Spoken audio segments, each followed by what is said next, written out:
He may have been one of the most prolific serial killers in history, and he might still be taking lives if not for the work of his colleague, a nurse. Right now, as you watch this video, some of the most dangerous men in American history are eating breakfast, reading books, and breathing the same air as the guards who watch over them.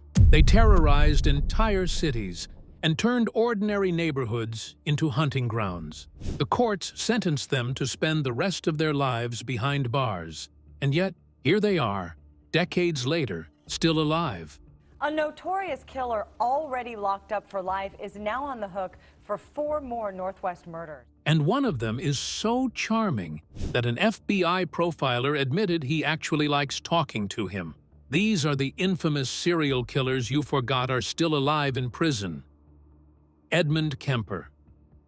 There is something deeply unsettling about a serial killer who understands exactly what he is. Edmund Kemper is not just any murderer. He is a man who can articulate his own darkness with the clarity of a psychology professor. And that combination of intelligence and evil makes him one of the most fascinating criminals in American history. Edmund Emil Kemper III came into this world on December 18, 1948, in Burbank, California. From the very beginning, something was different about him. He grew to stand 6 feet 9 inches tall, towering over everyone around him. Edmund Emil Kemper III is an awesome experience in itself. He stands 6 feet 9 inches tall and weighs about 280 pounds. His IQ tested at 136, later measured at 145, placing him in the genius category. But behind those intelligent eyes lurked something terrible.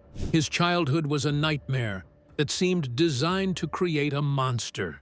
His mother, Claire Nell, was an alcoholic who subjected young Edmund to relentless emotional abuse. She belittled him constantly and made him sleep in a locked basement because she feared he might harm his sisters. The psychological torture never stopped, and it planted seeds of rage that would eventually bloom into something horrific. When Edmund was 15 years old, his parents sent him to live with his grandparents at their ranch in North Fork, California. They thought the change of scenery might help him. They were catastrophically wrong. On August 27, 1964, after an argument with his grandmother Maud, Edmund grabbed his grandfather's rifle and shot her in the head. Then he shot her twice more in the back. When that was not enough, he stabbed her repeatedly. When his grandfather, Edmund Sr., returned home, the teenager shot him in the driveway as well. The authorities diagnosed Edmund with paranoid schizophrenia and sent him to Atascadero State Hospital, a maximum security psychiatric facility. He spent 7 years there, and the doctors eventually changed their diagnosis to personality trait disturbance of the passive-aggressive type. They believed he had been rehabilitated. On December 18, 1969, his 21st birthday, the state released him back into society with his juvenile records permanently expunged. A few years after his release, Edmund Kemper transformed into the co-ed killer. Between 1972 and 1973, he murdered 6 young female hitchhikers. His victims were Mary Ann Pesch, Anita Luchessa, Aiko Koo, Cynthia Schall, Rosalind Thorpe, and Alice Liu. He picked them up on the roads near the University of California, Santa Cruz, and he did unspeakable things to their bodies. But Edmund Kemper was not finished. The real target of his rage had always been his mother. On Easter weekend in April 1973, he finally acted on his deepest and darkest impulse. He bludgeoned Clarnell to death with a claw hammer, slit her throat, decapitated her, and used her severed head as a target for darts. He then invited her best friend Sally Hallett over and killed her too. 3 days later, Edmund Kemper did something almost unprecedented for a serial killer. He drove to Colorado, found a phone booth, and called the police to confess everything. He had to call multiple times because the detectives did not believe him at first. When they finally took him seriously, they discovered the full scope of his crimes. Today, Edmund Kemper remains incarcerated at the California Medical Facility in Vacaville. He is now in his mid-70s and uses a wheelchair due to multiple health problems including diabetes, and coronary heart disease.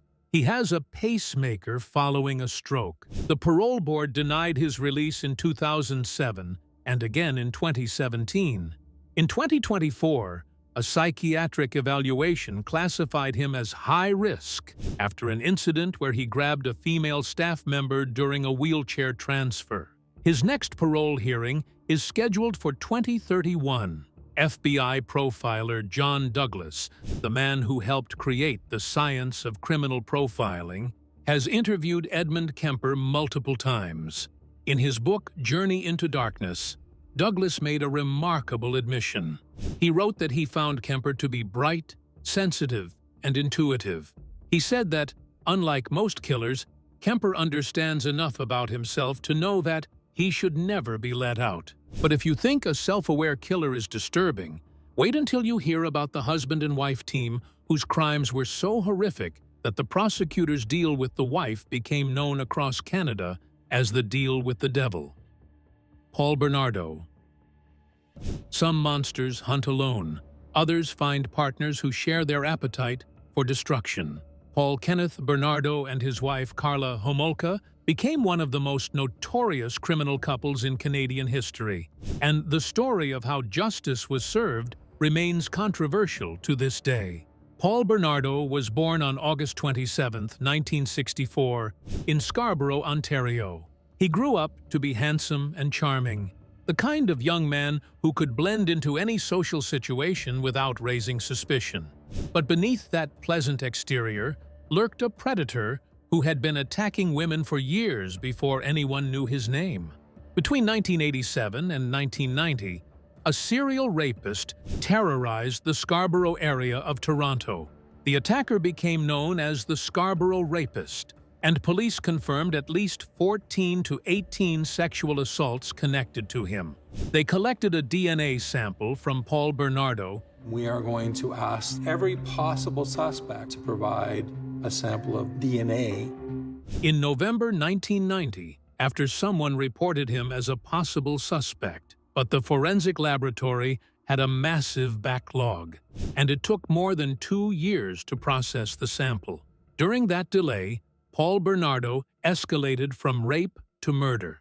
He had met Carla Homulka in October 1987, and their relationship quickly became something out of a horror movie. Carla was 17 when they started dating, and she fell completely under Paul's control. Together, they would commit crimes that shocked an entire nation. Their first victim was someone who should have been safe from them. Tammy Homulka was Carla's own younger sister. On December 24, 1990, they drugged Tammy with sedatives that Carla had stolen from the veterinary clinic where she worked. While the young girl was unconscious, Paul mistreated her as Carla filmed the act. But something went wrong. Tammy aspirated her own vomit and stopped breathing. She died just 8 days before her 16th birthday. The authorities initially ruled her death accidental. That tragedy should have stopped them. Instead, it seemed to unlock something even darker. Over the next year and a half, Paul and Carla kidnapped, tortured, and murdered 2 more teenage girls. Leslie Mahaffey was 14 years old when they abducted her on June 15, 1991. They held her captive, mistreated her repeatedly, and strangled her with an electrical cord. Then they encased her dismembered body in 8 blocks of cement and dumped them in Lake Gibson. Kristen French was 15 years old when they grabbed her from a church parking lot on April 16, 1992. They held her prisoner for 3 days, subjecting her to unimaginable horrors. On Easter Sunday, April 19, 1992, they strangled her to death. The police finally caught up with them in February 1993. What happened next became one of the most controversial legal proceedings in Canadian history. Prosecutors offered Carla Homulka a plea deal before seeing all the evidence. She agreed to testify against her husband in exchange for a manslaughter charge and only 12 years in prison. The deal was negotiated before prosecutors discovered videotapes showing Carla actively participating in the sexual assaults. By the time the truth emerged, the deal was already signed. The Canadian media called it the deal with the devil.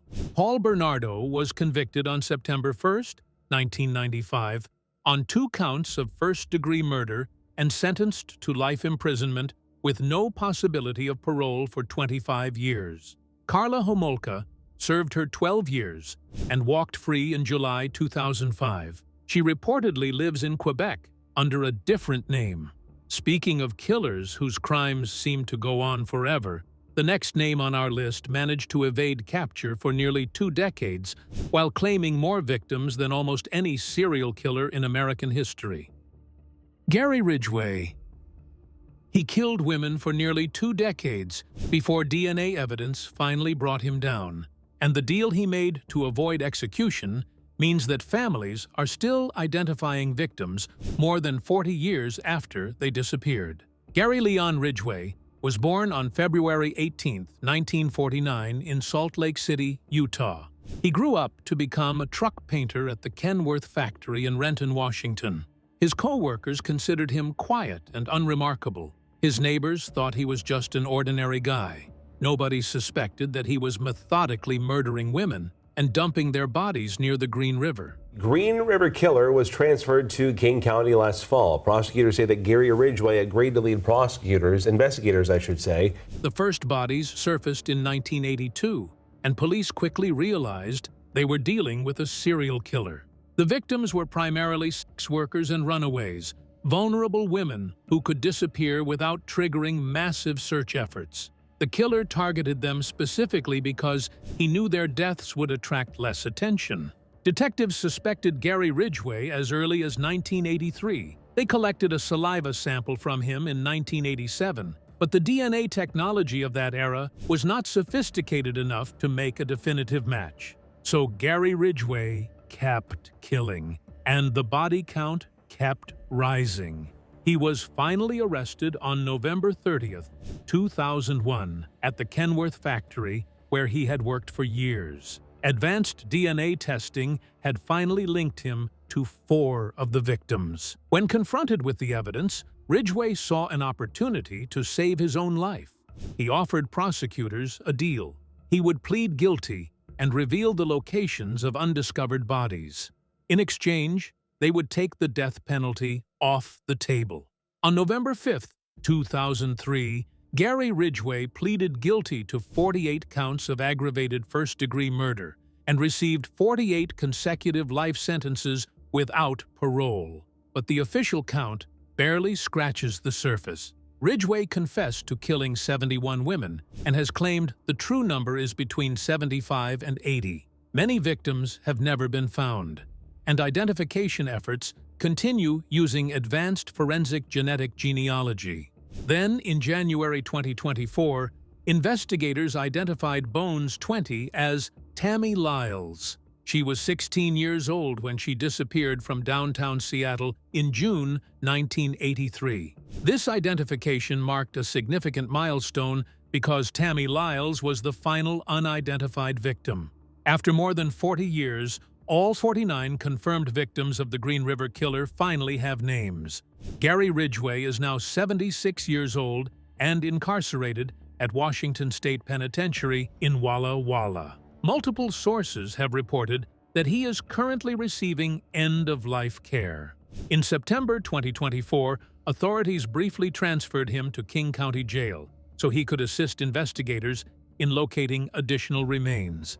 The search did not find any new bodies. The next killer on our list also terrorized an entire city, but he did it with a completely different approach. Instead of hunting in the shadows, he taunted the police with letters and created a media frenzy that gripped New York City for more than a year.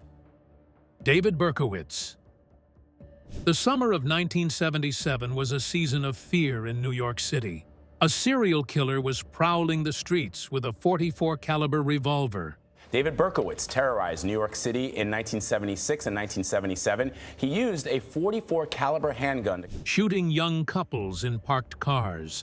He called himself the Son of Sam, and he sent bizarre letters to the police describing himself as a monster who could not stop killing. His capture became one of the biggest manhunts in American history. The man behind the terror was born Richard David Falco on June 1st, 1953, in Brooklyn, New York.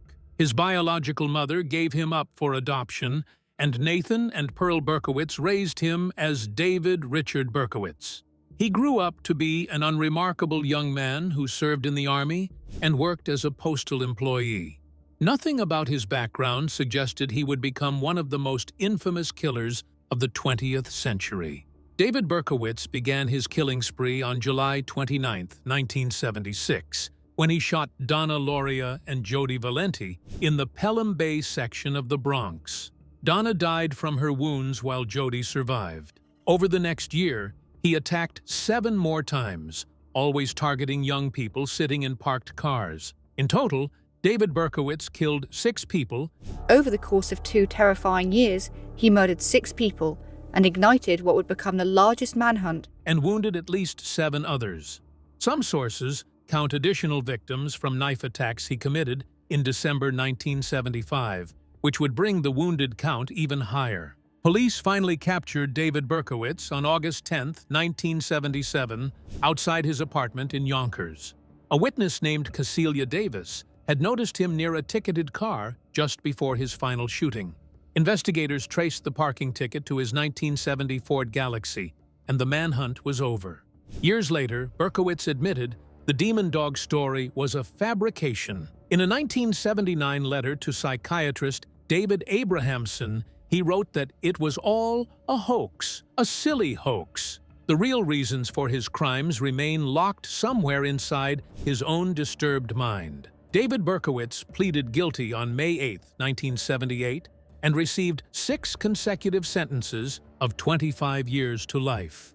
His minimum sentence adds up to 365 years in prison.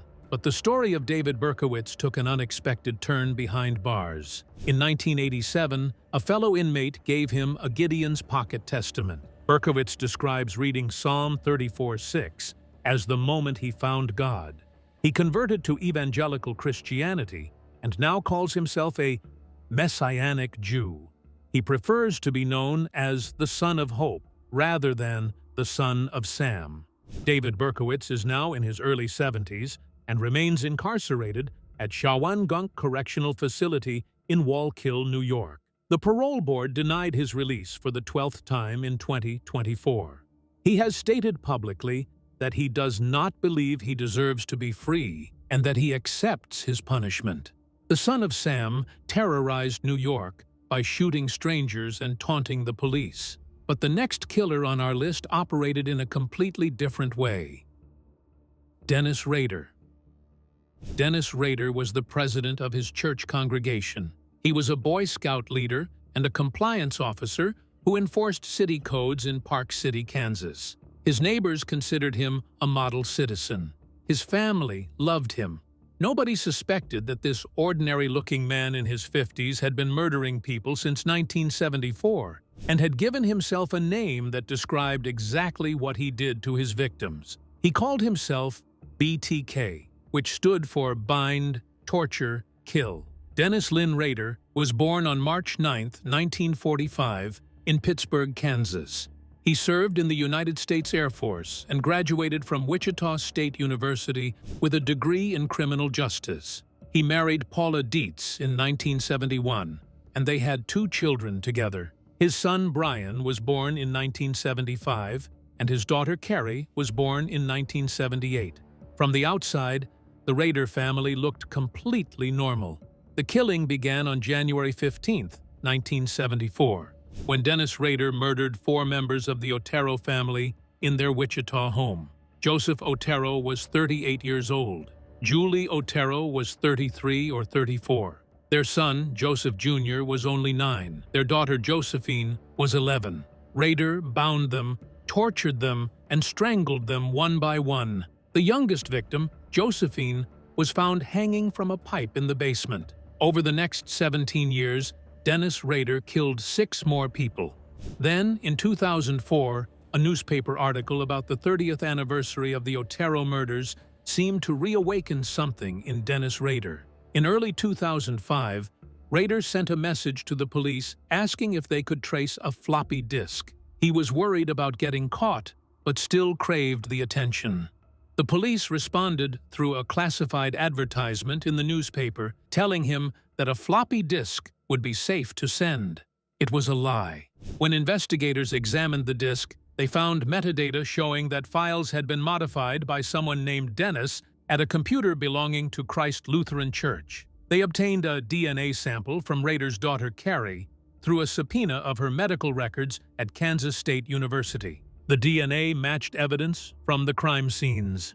Dennis Rader was arrested on February 25, 2005. He pleaded guilty to 10 counts of first-degree murder on June 27, 2005. Because Kansas did not have the death penalty for crimes committed before 1994, execution was never an option. On August 18, 2005, the judge sentenced him to 10 consecutive life terms with a minimum of 175 years before any possibility of parole. His wife, Paula, divorced him immediately after his arrest. His children were left to process the impossible reality that their father was a serial killer. The BTK investigation has also expanded beyond the original 10 victims. Dennis Rader is now 79 years old and incarcerated at El Dorado Correctional Facility in Kansas. According to his daughter, he has lost approximately 7 inches in height and now uses a wheelchair. He will die in prison.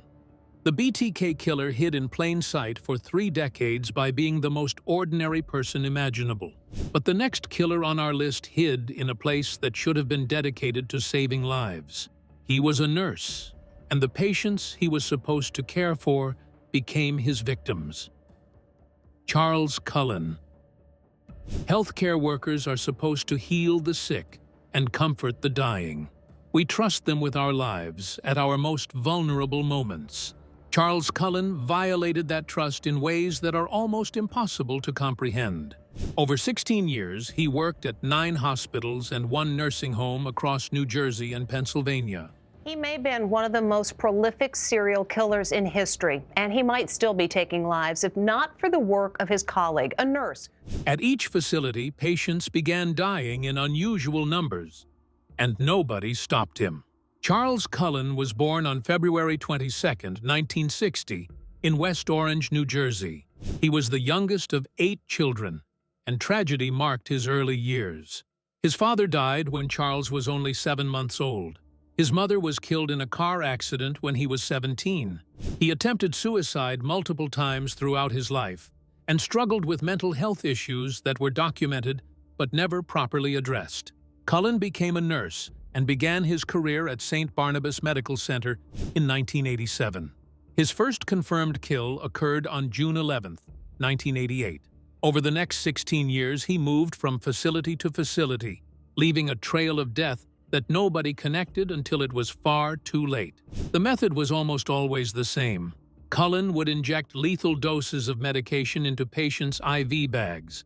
His preferred poison was digoxin, a cardiac medication that causes complete heart block when administered in large quantities. He also used insulin and other harmful substances. He targeted patients in intensive care units and cardiac wards, people whose deaths would not seem unusual. The confirmed death toll is 29 patients. The end finally came at Somerset Medical Center in New Jersey. A nurse named Amy Logren had become close friends with Cullen during their night shifts together in 2003. She was dealing with her own health problems, a heart condition called cardiomyopathy, and Cullen had been supportive and kind to her. But Amy noticed something wrong. She saw suspicious substance withdrawals and holes in IV bags. She brought her concerns to the hospital, and this time, the administration actually contacted the police. Charles Cullen was taken into custody on December 12, 2003.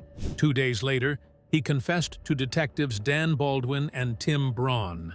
Over the next 2 years, he pleaded guilty to multiple murders in both New Jersey and Pennsylvania. His final sentencing came in March 2006. The New Jersey court gave him 11 consecutive life terms on March 2nd. The Pennsylvania court added 6 more life terms on March 10th. During the Pennsylvania sentencing, Judge William Platt had to have Cullen gagged because he kept disrupting the proceedings. His total sentence amounts to 18 consecutive life terms, with a minimum of 397 years. His theoretical parole eligibility date is June 10, 2043. In the years since Cullen's conviction, 37 states have passed laws designed to prevent hospitals from hiding dangerous employees. Charles Cullen is now 64 years old and incarcerated at New Jersey State Prison in Trenton. In 2006, he donated a kidney to a relative of a friend, one final act that seems impossible to reconcile with the monster he became. The angel of death killed patients who trusted him with their lives. But the next killer on our list had an even more unlikely background.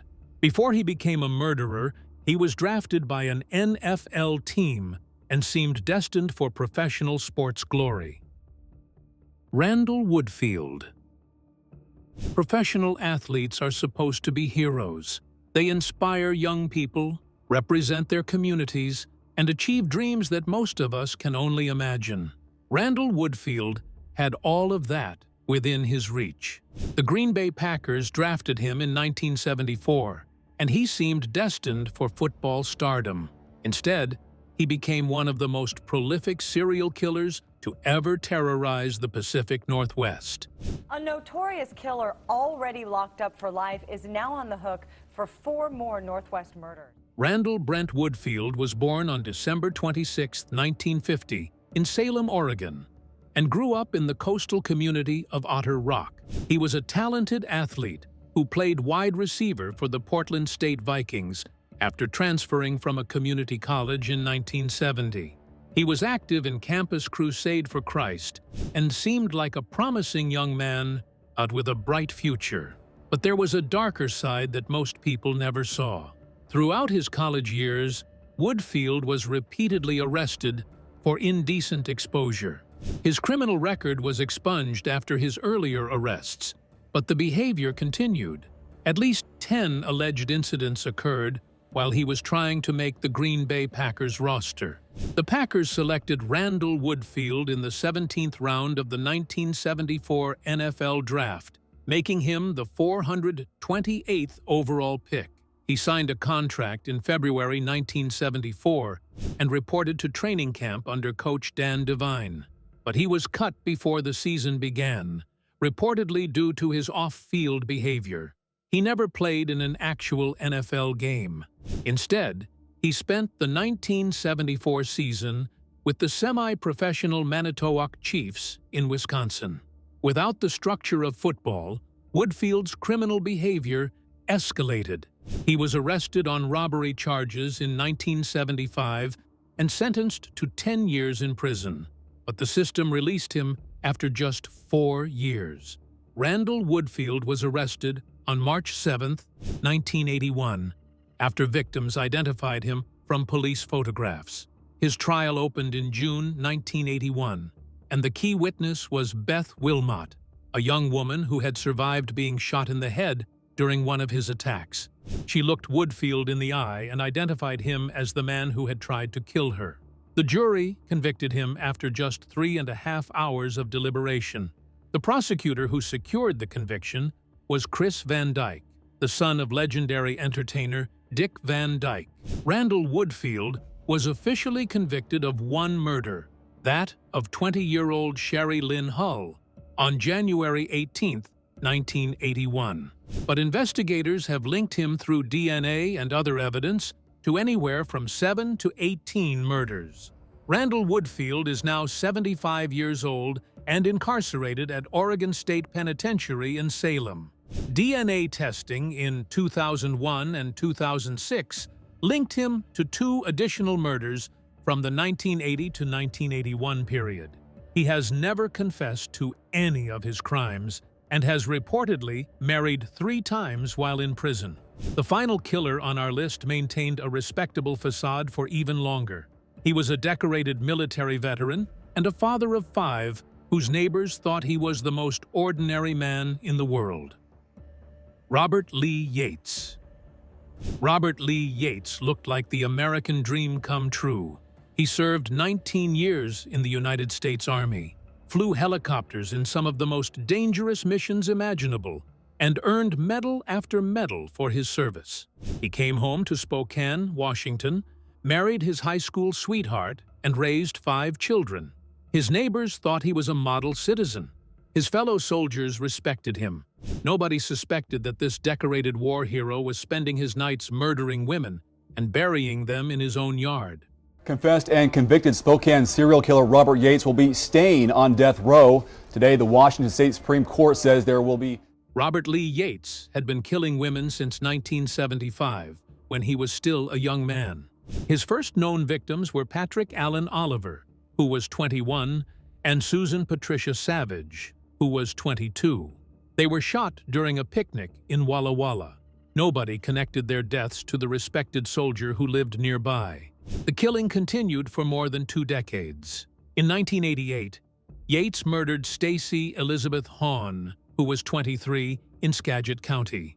Then, between 1996 and 1998, he went on a sustained murder spree in the Spokane area. His victims were primarily sex workers who worked along East Sprague Avenue.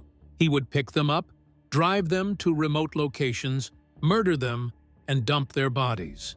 In total, Robert Lee Yates killed 16 people across 4 counties in Washington state. The investigation finally caught up with Yates on April 18, 2000.